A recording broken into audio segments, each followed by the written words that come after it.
What you see in this video is one gang member about to shoot at the former rapper Bankroll Fresh. This footage is taken a few moments before his death. Reports indicate that his death was tied to personal disputes with gang members. Being a hip-hop rapper means they have to be extremely careful about everything, because one wrong move could put them on the bad side of the wrong people, whether they realize it or not. I don't pay for your but I tie it up, This what I do, ho. You don't get no respect in my hood, boy. From an entire New Jersey gang targeting Chief Keef. We got an issue for you, Chief. Huh? I got an issue for you. You disrespect my block, all headshots. I ain't playing with you. South over Sosa, shoot on sight. Play with me. Come through. And we was waiting for you on Twitter. We had the grips out of the thing. Why you ain't come through? Jersey don't love you. You get no money in my state. You get no money in my state. You, Chief. To multiple rappers having dangerous run-ins with Jimmy Henchman. You know, my issue was really more with Jimmy Henchman. And then, you know, as we leaving, I left Apollo. I'm around the corner, my Bentley got shot up, but luckily I was in my bulletproof truck behind the Bentley. When Suge got shot in Miami, knew who sent it. When you was in Miami, you was in his turf. Haitians, baby, Haitians. These are the times rappers ended up crossing the wrong gangs. All you talking that about Snoop can't come to the hood, he can't do this. I can do whatever I like when I like. Kicking things off with Snoop Dogg versus the entire New York City gang scene. It all started with the release of New York, New York, a track by Thay Dog Pound featuring Snoop Dogg, which dropped in September 1995.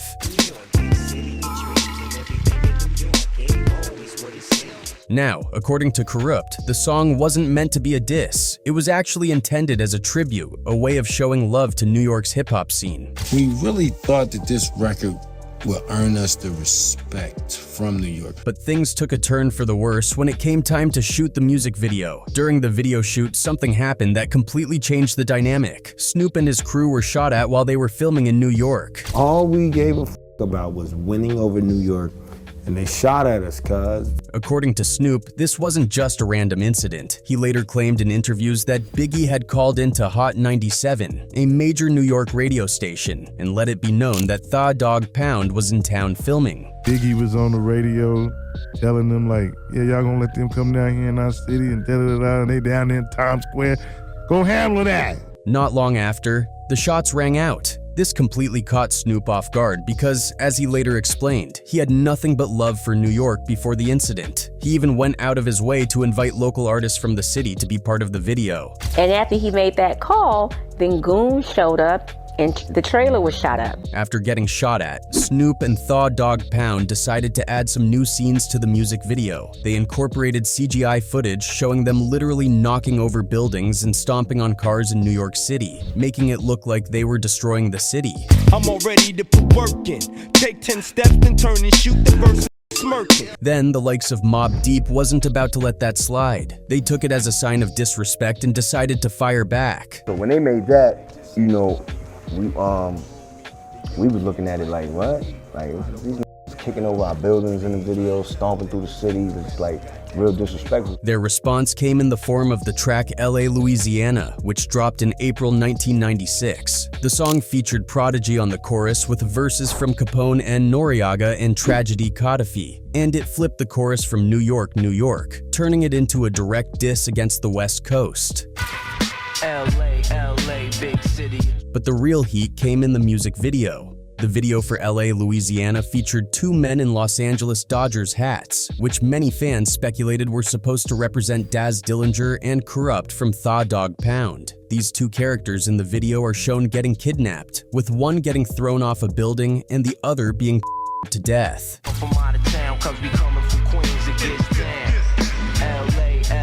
Thankfully, the feud didn't last forever. Over time, things settled down, and Mobb Deep eventually ended up working with Snoop Dogg on two tracks, Thou Shalt Not Kill and Get Down. Next up is the deadly feud between Jimmy Henchman and Tupac, which many believe led to the infamous Quad Studios shooting.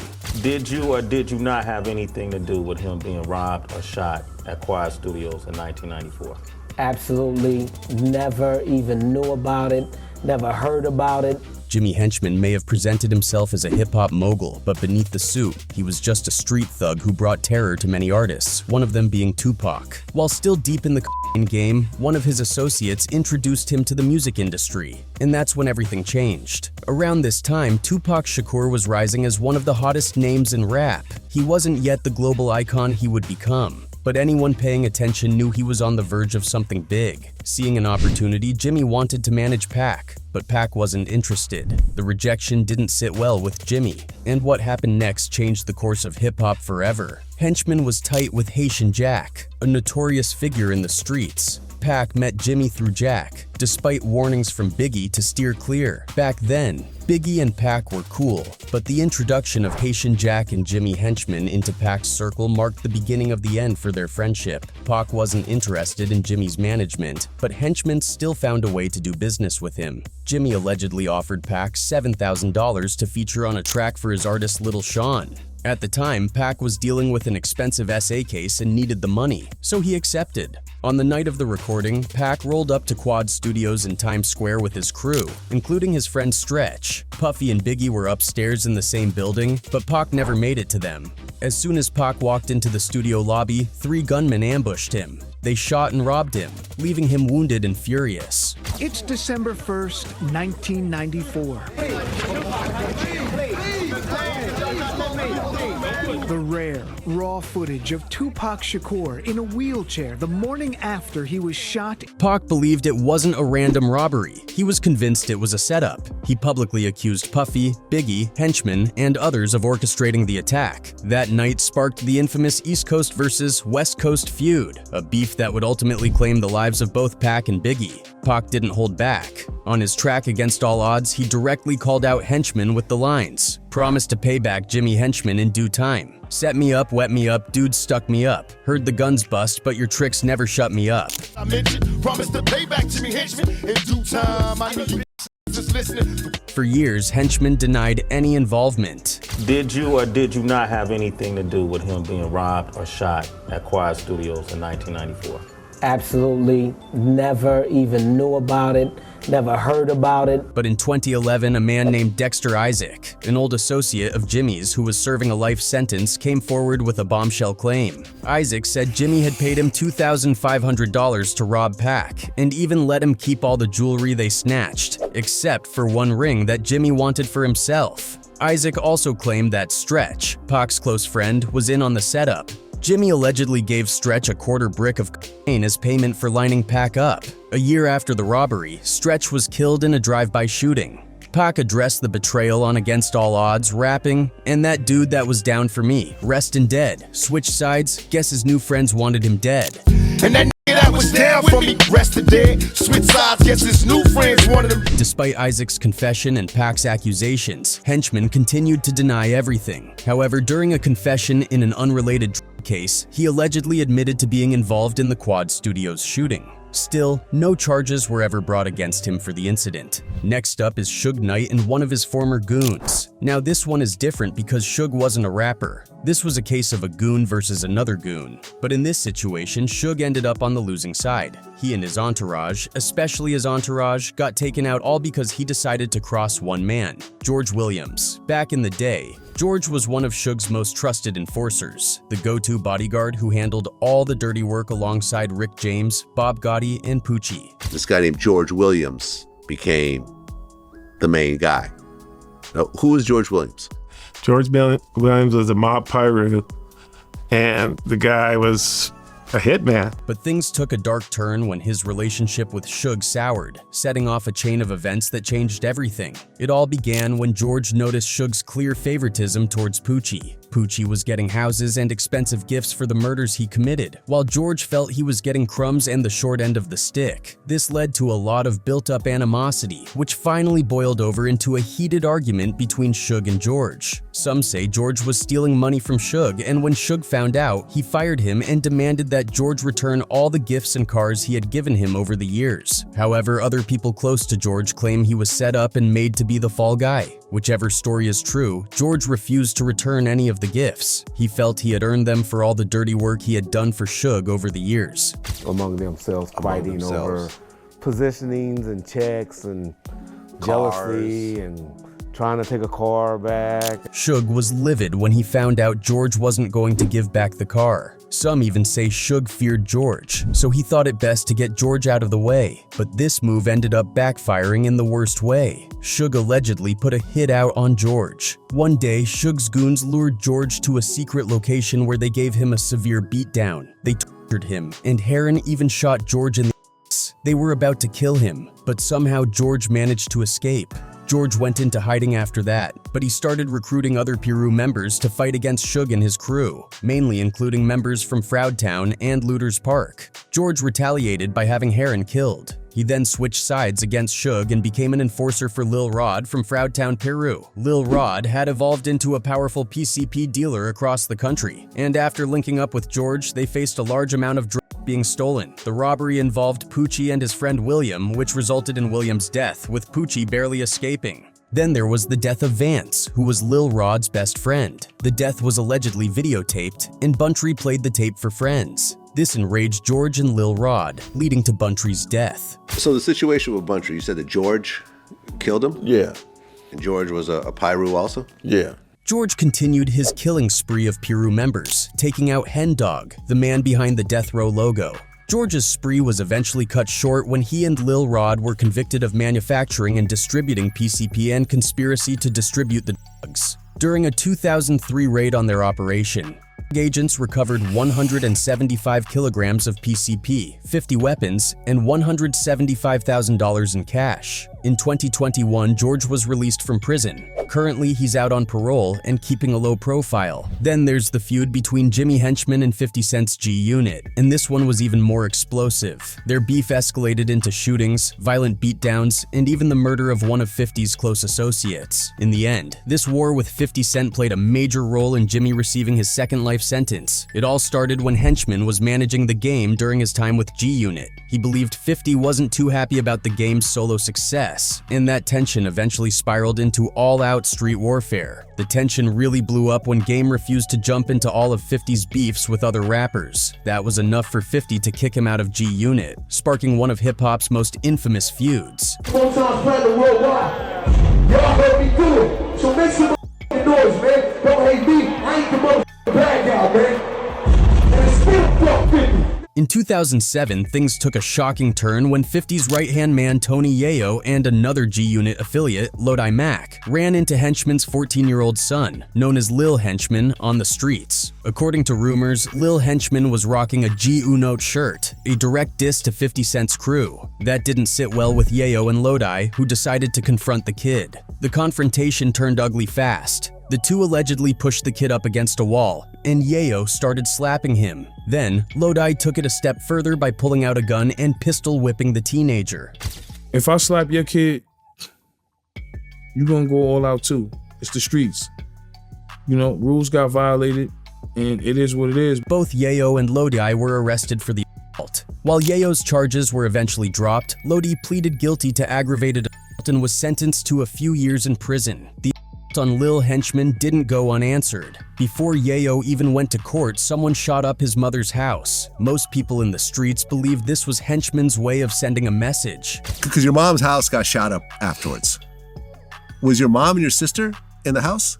Nah, my mom's wasn't there, my sister was there. Meanwhile, the war between G-Unit and Henchman's camp continued to heat up. That same year, Henchman allegedly made an attempt on 50 Cent's life. 50 was on the set of his music video for I'll Still Kill, a collab with Akon when Henchman's crew rolled up. Armed with silenced guns, they were reportedly ready to start shooting. But before they could even get out of the car, one of the guns accidentally went off. The noise spooked them, and they ended up leaving the scene. It was the filming of the 50 Cent and Akon I'll Still Kill video. Henchman and them were supposed to come through, and I guess they gun jammed, but we had God on that side, and they backed out on the hit. But we had straps too. If that gun hadn't gone off, the situation could have turned into a bloodbath. Everyone in 50's camp was armed, so a shootout seemed inevitable. But this was just the beginning of the chaos Jimmy Henchman unleashed on Tony Yayo and 50 Cent. Jimmy got even more creative and sinister. He actually planned to blow up 50 Cent's bulletproof van. Knowing the cars were bulletproof, he figured an explosion might be the only way to get to 50. Jimmy's final attempt on Yayo's life was when he saw Tony Yayo's Bentley parked and decided to spray it with bullets. But as luck would have it, Yayo was sitting inside his bulletproof van parked just behind the Bentley, so he escaped unharmed. You know, my issue was really more with Jimmy Henchman.